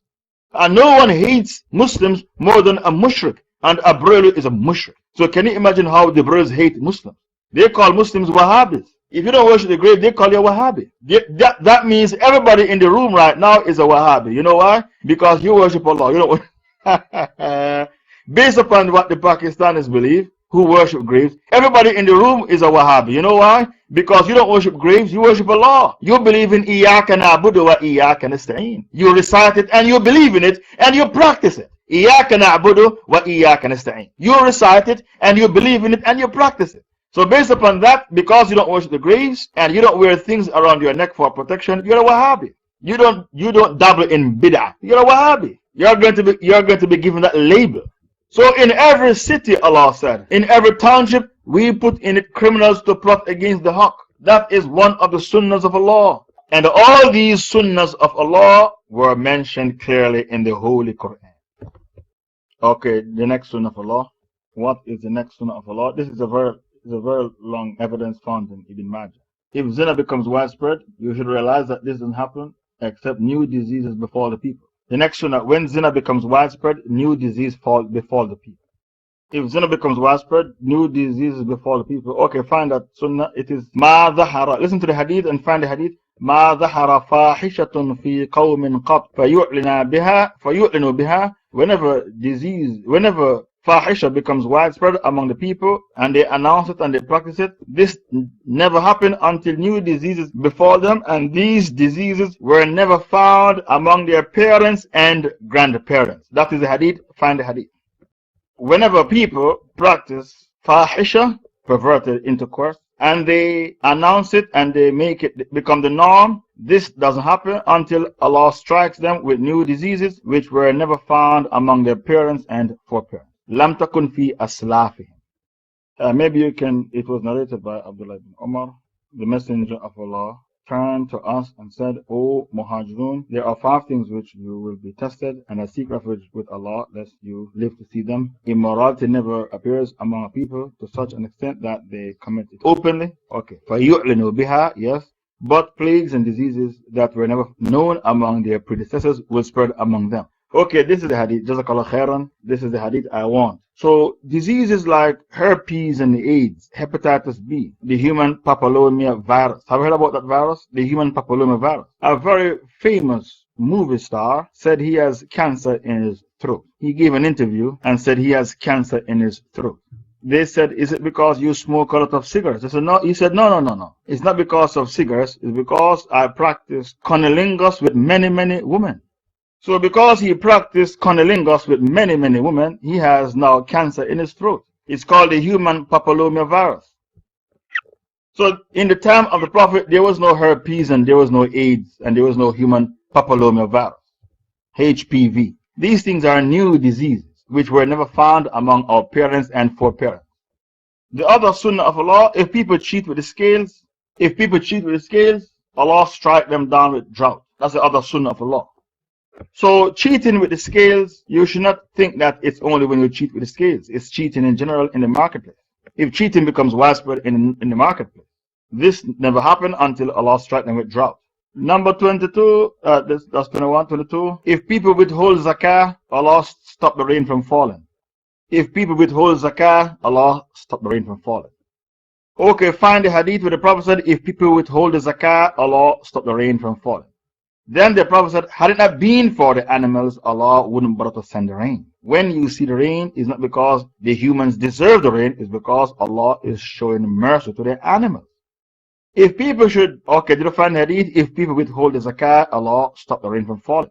And had it been for the animals, Allah wouldn't bother to send the rain. Allah send the rain not because you deserve the rain, but because Allah is showing mercy to the animals. Okay, yes, this is the same hadith. Okay, Jazakallah khairan, is the same hadith. Had it not been for the animals, Allah wouldn't bother to send the rain. The other sunnah of Allah, when people drink alcohol, okay, wait. When people break their covenant with Allah, Allah sends an enemy against them to overpower them. When people break their covenant with Allah, Allah sends against them an enemy to overpower them. Take, for example, when the Arabs implemented Arab socialism called Ba'athism, Allah sends against them an army to conquer their country and disgrace them, like what happened in Iraq and in Libya. Why was Gaddafi disgraced? Why was Saddam Hussein disgraced? Because they broke their covenant with Allah. The covenant is to implement Sharia law. If you break the covenant with Allah, Allah sends against you an enemy to overpower you and disgrace you, and to take to steal your natural resources, to take your land. Okay, bring me the hadith of Omar. It's not a hadith, it's called an athar. Bring me the athar of Omar. What Omar said, we the Arabs were a people with no honor, no izzah. And then Allah gave us honor with Islam. And anytime a person tries to get honor from a source other than Islam, such a person shall be disgraced in the land. Bring me that statement made by Omar ibn al-Khattab. Kunna qawman adilla wa azazna Allah bil Islam. We the Arabs were a people with no honor, no izzah. And then Allah gave us izzah with Islam. And whenever a person tries to get izzah from a source other than Islam, such a person shall be disgraced in the land. This athar is on the blog. It should be easy to find. If the leaders do not go. Okay, the next sunnah of Allah is, did you find the statement of Omar, we the Arabs were a people with no izzah, and Allah gave us izzah with Islam. And whenever people try to get izzah from a source other than Islam, such people shall be disgraced in the land. Like what is happening to Bashar al-Assad, what happened to Saddam Hussein. Okay, this is the athar, yes? This is the athar I was waiting for. Found in the Mustadrak of Al-Hakim. We the Arabs were people with no honor, and Allah gave us honor with Islam. If you seek honor from other sources other than Islam, you shall be disgraced in the land. I wish Saddam Hussein had seen this hadith and Gaddafi and Bashar al-Assad, because all three of them are trying to get izzah from Arab socialism. Therefore, they will be disgraced in the land. I wish they had seen this hadith. They wouldn't have been disgraced the way they were disgraced. Or Zain al-Abidin bin Ali of Tunisia had to run away to Saudi Arabia. Muhammad Mursi tried to get honor from democracy. Ikhwan al-Muslimin, they tried to get honor from democracy. Look what is happening to them now. Their offices are burnt down and they are being killed in the streets of Cairo. There is no honor away from Islam. I am a non-Arab and I know this hadith and thousands of more hadiths. You are an Arab, how come you don't know this hadith? We the Arabs were people with no honor. Then Allah gave us honor with Islam. And if we try to get honor from other avenues, Allah will disgrace us in the land. This is a very, very famous hadith. So how comes Gaddafi did not know the hadith, and Saddam Hussein and Bashar al-Assad or Muhammad Mursi? This hadith is very famous. So how comes they don't know the hadith? They are trying to get izzah, honor from other avenues away from Islam. Therefore, disgrace is knocking on their door. The moment you try to get honor away from Islam, humiliation and disgrace is knocking on your door. The next, if the leaders did not govern with the book of Allah, they become groups and splinter groups and they are killing each other. That's the other sunnah of Allah. If the leaders do not govern with the book of Allah, Allah split them up into groups and splinter groups and they are killing each other. That is the next sunnah of Allah. If the leaders do not govern with the book of Allah, the people, they break up into groups and splinter groups, killing each other. Did you see this Saudi prince? I saw him on YouTube. He defected and he was criticizing the Saudi regime. He said 40,000 political prisoners are in prison, rotting away. And most of them are Islamic scholars. There is no human rights in Saudi Arabia. You can't have an opinion. If you have your own opinion, you can go to jail for life. Just to have an opinion. The Saudi prince defected. Who's going to bring me the link about the defection? And he's now on the world media criticizing the regime. It's a brutal regime. You can get life imprisonment just for an opinion. He announces defection. Now he's on the media, the world media, criticizing the human rights of the kingdom. The Saudi Salafis are saying he's a traitor. He should go back because the Saudi Salafis say there's Sharia in Saudi Arabia. So his defection means he's a traitor. So whenever you do not govern with the book of Allah, your 6 sacred things are not protected. Your life, your wealth, your honor, your act, your lineage, your deen, your 6 sacred things. They are no longer protected. And people are stealing from each other, having sex with each other's wife, doing all sorts of disgraceful things. So because there is no Sharia, the hatred becomes rife among the people. And they are going to kill each other. The Sharia is there to protect lives, property, and honor. Okay, those are the 6 sacred things that I have made mention of. And Mike, can you hear me? Okay, what I'm saying is that when there is no Sharia, your 6 sacred things are not protected. People are going to kill each other. People are going to steal from each other. People are going to slander each other. As for the akal, people are going to smuggle drugs. The lineage, people are going to have sex with each other's wife. And the deen is not protected as well. People are going to preach dodgy akida. So when there is no Sharia, you are split up into groups and splinter groups and you are killing each other. A place like Lebanon is a cocktail of different religions. As soon as I signed on Pal Talk, I got a PM. Did you hear what happened in Lebanon? A huge car bomb went off in the Shiite neighborhood and killed 20 people and over 100 wounded. Lebanon is a cocktail of 18 different religions. And when you have different beliefs, you are going to hate each other. Because the real hatred is not racial hatred. The real hatred is religious hatred. That's the real hatred. Religious hatred. Not racial hatred. A person can stop hating black people. Many people say, I used to be racist. But you cannot stop hating the kuffar. It's impossible. You can stop hating black people. You cannot stop hating kuffar. It's impossible. So the real hatred is what? Religious hatred, not racial hatred. I don't see the notes on the board. 88 could take over. I'm speaking for many sentences. I don't see them on the board.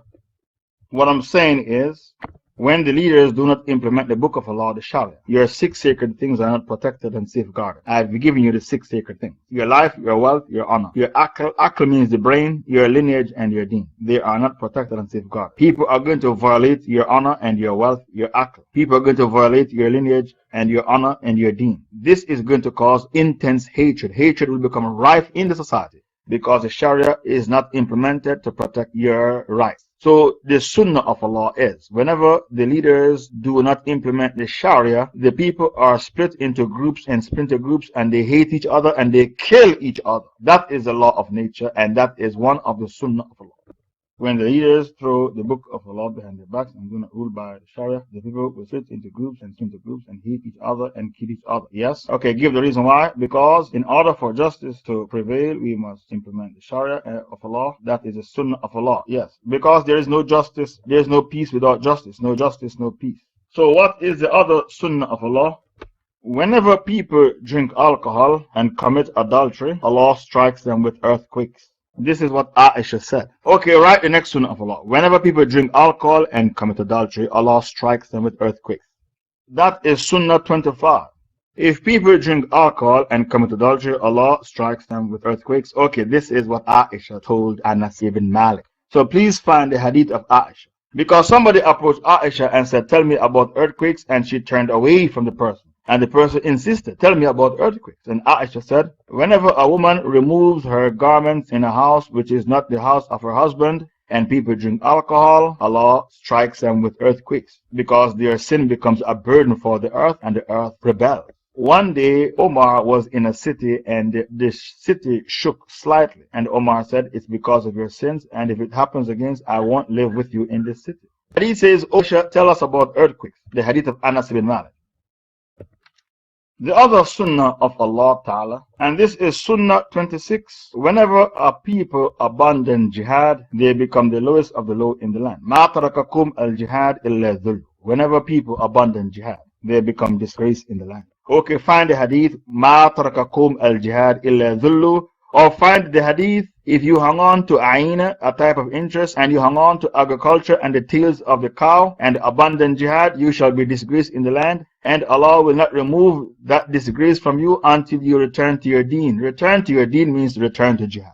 Ma tarakakum al-jihad illa dhullu. Whenever our people abandon jihad, they become ignoble in the land. Okay, this is the hadith I wanted. If you deal in usury and hung onto the tails of the cows, being satisfied with agriculture and ceasing to do jihad, Allah will inflict upon you a disgrace, and Allah will not remove the humiliation until you return to your religion. Return to your religion means return to jihad. At least that's what my Shaykh told me in university. Return to your religion means return to jihad.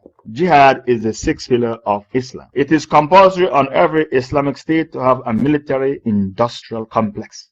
Listen carefully. It is compulsory on every Muslim country to have a military industrial complex to build ships and tanks and planes. Now, where is the evidence from the Quran to prove to you that it is compulsory on every Muslim country to have a military industrial complex? Okay, you can bring me the Noble Quran translation and then Yusuf Ali's translation. Surah 8 verse 60, Anfal 60. وَأَعِدُّوا لَهُمْ مَا اسْتَطَعْتُم مِّن قُوَّةٍ وَمِن رِبَاطِ الْخَيْلِ تُرْهِبُونَ بِهِ عَدُوَّ اللَّهِ وَعَدُوَّكُمْ. Make ready against them to the best of your ability with power, including steeds of war, tanks and artilleries, planes and missiles, to strike terror in the hearts of my enemies and your enemies. The holy prophets, okay, find the ayah, Surah 8 verse 60. The holy prophet said, sallallahu alaihi wasallam, Ala innal quwwata ar-rami. Your strength is in your firepower.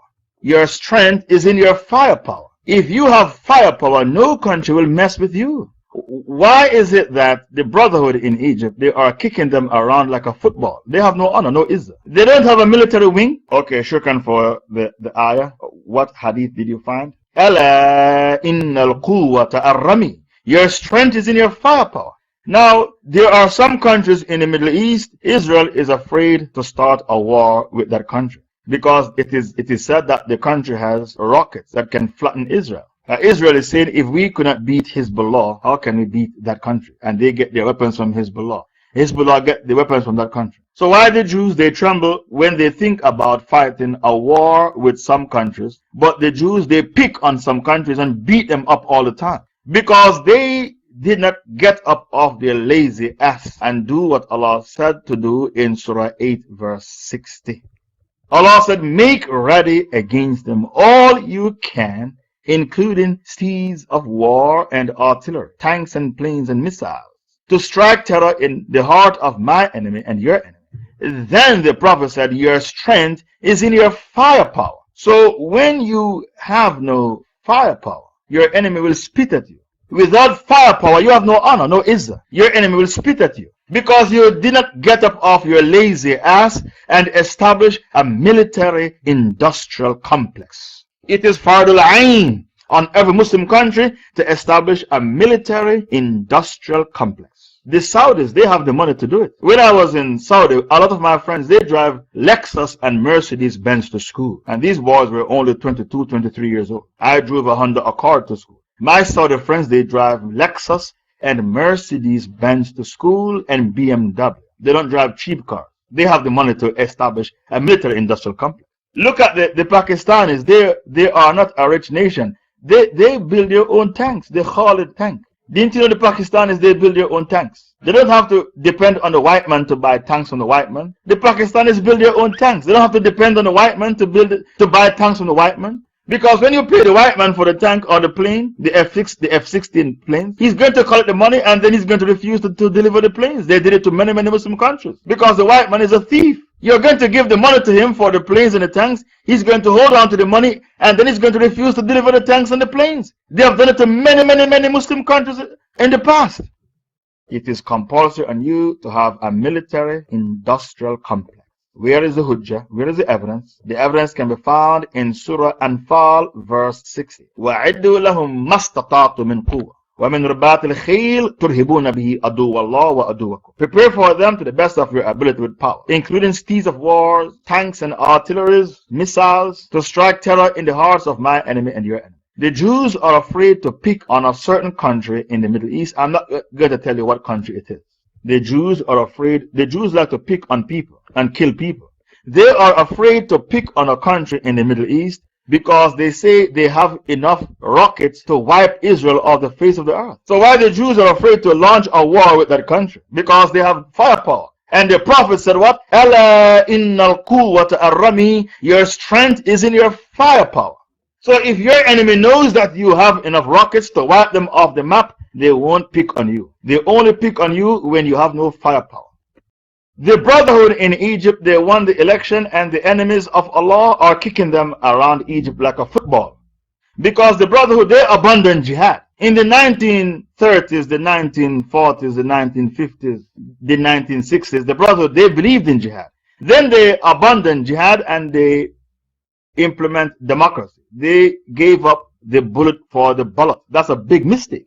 How can you give up the bullet for the bullet when the Prophet said your strength is in your firepower? The Brotherhood, they have no firepower, and now the Egyptian army are kicking them around like a football. You, the Brotherhood in Egypt, you are Arabs. So you are Arabs and you are born Muslims. So how comes you don't know the hadith of the Prophet? I am a non-Arab and I know the hadith. It's a very famous hadith. Your strength is in your firepower. It's a famous hadith. Your strength is in your firepower. Every Muslim in the world knows that hadith. Without firepower, you become ignoble in the land. You abandon jihad, you have no firepower. You have become ignoble in the land. The Prophet said, مَا تَرَكَكُمْ الْجِهَادِ إِلَّا ذُلُّ. Whenever a people abandon jihad, they become disgraced in the land. The Brotherhood, their offices are burnt down. Their offices are burnt down. Their president is in custody. Not even his wife knows where he's arrested and put. There is a massacre. There was a massacre that took place in Egypt 2 days ago. They are massacring the Muslims of Egypt. Why this disgrace? Because you abandoned jihad. Where is your military industrial complex? Who told you you're allowed to abandon the bullet for the bullet? The bullet doesn't work with us. You tried it in Algeria and you won the election, but they didn't give you the power. You tried it in Algeria, didn't you? And you didn't get the power. The army kicked you from office in Algeria. Then you tried the same rubbish in Egypt, the bullet. You won the election and the army kicked you from power. A believer is not bitten in the same hole twice. So how can you get bitten in Algeria and now you are bitten in Egypt? A believer is not bitten in the same hole twice. So one of the sunnah of Allah is whenever a people abandon jihad, they become the lowest of the low in the land. Even this hadith is a famous hadith. How comes you don't know that hadith? How comes you are Arabs and you don't know that hadith? A believer is not bitten in the same hole twice. Every Muslim in the world knows this hadith. How comes you don't know that hadith? The other sunnah of Allah, Sunnah 27, the other sunnah of Allah. Allah will never put on you a burden more than you can bear. Allah will never put on you a burden more than you can bear. Allah said in the last ayah of Surah Baqarah, Baqarah 286, لا يكلف الله نفسا إلا وسعها لها ما كسبت وعليها ما اكتسبت. Allah will never put on you a burden more than you can bear. You will reap the goodness of what you sow and you will reap the badness of what you sow. So Ramadan is not too difficult and to pray 5 times a day is not too difficult. The person taking notes have to bring the ayah. Ramadan is not too difficult and to pray 5 times a day is not too difficult. The rules and regulations that you were commanded to practice is not too difficult. And the reason why Allah sent a man to teach you your deen, if Allah had sent an angel, you will use it as an evidence against Allah. Had Allah sent an angel to teach you your deen, you would use it as a hujjah against Allah. You'll say, we can practice Islam. He was an angel, he can practice it. We are only humans, we can't practice it. It's too difficult.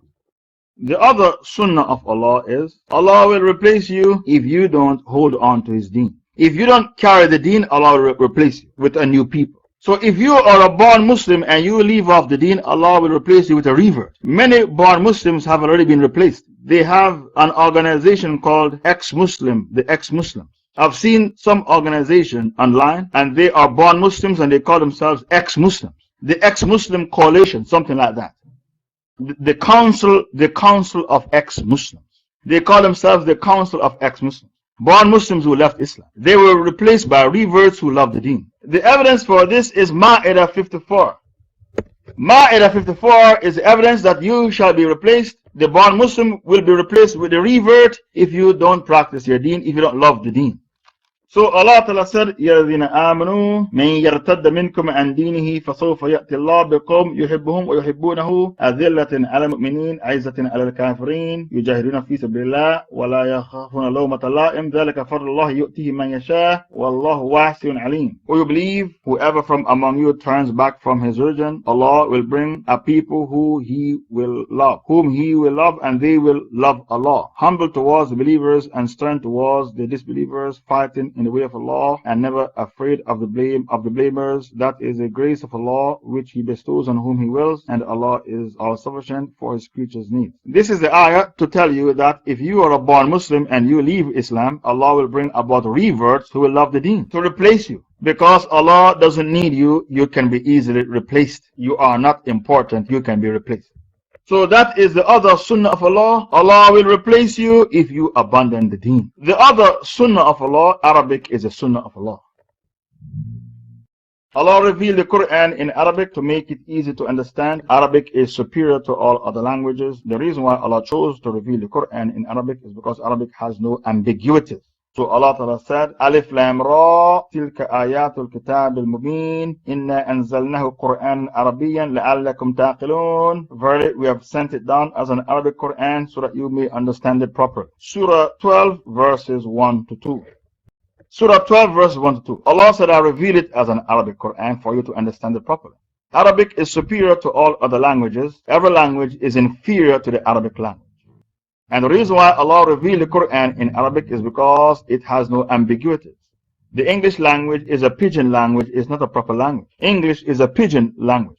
It's not a proper language. If I say when the cat jumped on the book, it fell off. What fell off? Some people say the book fell off, some say the cat fell off. That sentence is ambiguous. In Arabic, we don't have such ambiguities. English is not a proper language, it's a pidgin language. The English language is full of ambiguities. People are evil and they want to run away from the commandments of Allah. If you reveal the Quran in a language which is full of ambiguities, the hypocrites will always run away from the commandments of Allah. People are evil. They don't want to keep up with the rules. And people always want to change the words of Allah. So whenever a language has a lot of ambiguities, it is called a pidgin language. It's not a proper language. English is not a proper language. It has too many ambiguities. Anyone who prefers a language over the Arabic language, that person is a munafiq. Imam Shafi and Ibn Taymiyyah said it is fard to learn Arabic. Ibn Taymiyyah said it is makruh to speak languages like English and French, Persian, Urdu, Greek. These languages, it is makruh to speak these languages. Can you find the fatwa of Ibn Taymiyyah? It is makruh to speak these languages. Languages like French and English and Spanish, Urdu, Persian. These languages turn you into hypocrites. For example, in the English language, there's a word called the love child. A love child is a child born from zina. They call a bastard child a love child. That's how dangerous the English language is. They call a bastard child a love child. The language affects you mentally, emotionally, spiritually. A language will affect you.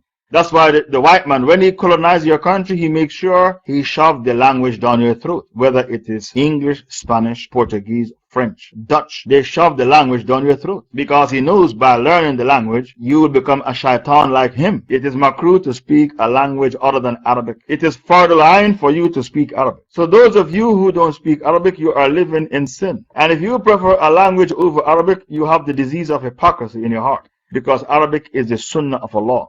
Anyone who prefers a language over Arabic has the disease of hypocrisy in his heart, because Arabic is the sunnah of Allah. Countries like Pakistan and Iran, Malaysia, Turkey, why are they speaking a language not Arabic? Why the people in Malaysia speak Malay? Why in Turkey they speak Turkish?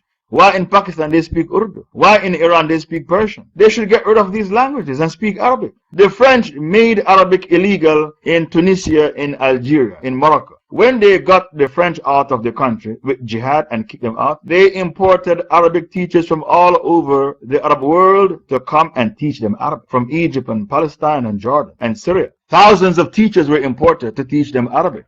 Now, all the Moroccans and Algerians I met online, they speak fluent Arabic because they made an effort. The king of Jordan grew up in London. When the king of Jordan became the king of Jordan, he could not speak Arabic. Now he's fluent because he.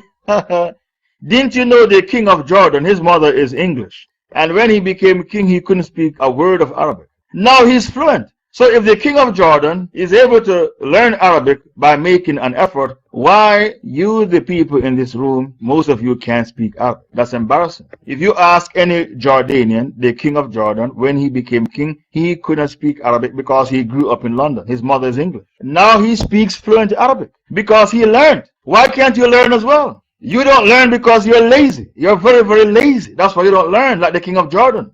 Arabic is the sunnah of Allah. Imam Shafi and Ibn Taymiyyah said it is fard al-ain to learn Arabic. If you speak in another language like in English or French or Spanish, Urdu, Persian, what you are doing is makruh. It's makruh to speak another language. The 29th sunnah of Allah, Allah humiliates the arrogant. The 29th sunnah of Allah, Allah humiliates the arrogant. Allah humiliates the arrogant. One of Allah's 99 names and attributes is Al-Mutakabbir.